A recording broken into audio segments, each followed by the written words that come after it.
A few years later, in March 2002, you hear the worst news possible. Your brother Ben sadly died in a car accident. What are your memories of that day?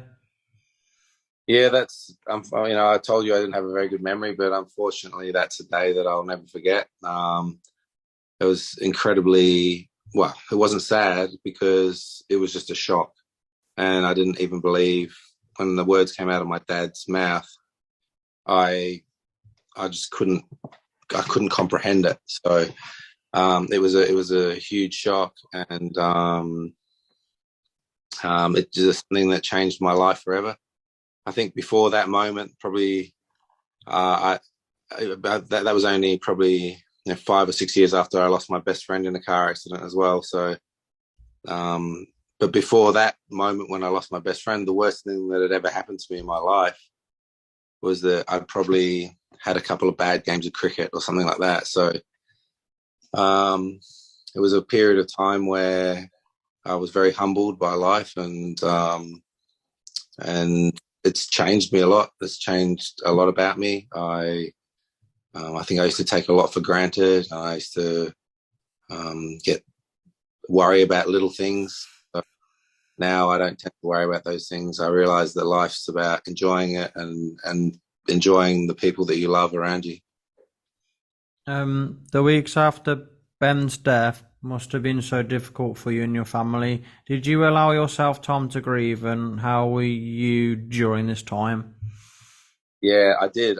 That's one thing I did. It was amazing because when it happened, so he died at probably, I think it was midnight or just after midnight. And then my first phone call was back to my coach back in England, Keith Medlicott. And I rang him up and I told him what had happened. And I was meant to be flying back to England the next day to join the team. And I remember saying to him, "Oh, look, I'm not going to get on the flight to come back, but I'll probably come back on Monday." So I was still in shock. And I didn't come back for 3 months. So Surrey were brilliant at that time. Um, they just let me grieve. They let me do what I had to do. My daughter was born during that time. I had a lot on my plate. So, so Surrey were amazing. And I still love Surrey to this day. I think they're the greatest first class team in the world. And I'm just grateful to the time they gave me off to grieve. It must have been a difficult decision to return back to cricket. It was. I was actually thinking about not doing it. I was going to retire. I spoke to my dad, who's my best friend and also my mentor, and he said to me, "This has ruined one of my sons. Don't let it ruin another one. So go back and you represent the family." So I went back and I carried on playing.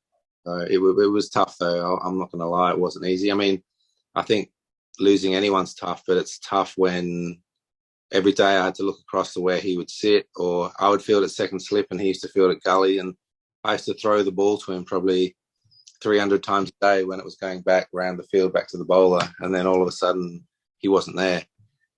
So it was tough. You have achieved lots of great things in Ben's memory. You set up the Ben Hollioake Fund to raise money for charity. Can you tell us some of the projects you've done in memory of Ben? Well, I've done a few, but there's probably one that stands out. It was called Adam's Journey. It was, I said I would do it. And if you know me, if I say I'm going to do something, I always try and do it. But as soon as I said this, I wish I hadn't, because it was so hard. So I walked a marathon a day for a month. And then we sailed from Brighton across to northern France. And then we rode from the north of France down to Gibraltar on bicycles. And then from Gibraltar, we rode across to Africa. So, that's probably the most memorable thing. It was definitely the hardest thing I've ever done. So, that was good. We were actually, on the last day, we were in the hotel in Gibraltar, and we had to catch a taxi down to where we were going to get the rowing boat from. And this Spanish guy, the taxi driver said to us, he said to me, "Oh, what are you doing today?" And I said, "Oh, rowing across to Africa." And I thought he'd be surprised, but he just said, "Oh, okay." And then I went, you're surprised?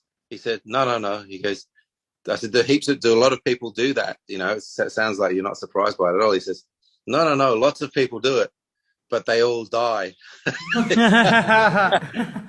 So talking about, because that's a lot of the place where a lot of the drugs come from Africa. They try and get the drug Africa across to Gibraltar. So I have to be honest, that was a journey that I set off with. I was a little bit nervous about that one. So, but we made it. We made it, luckily.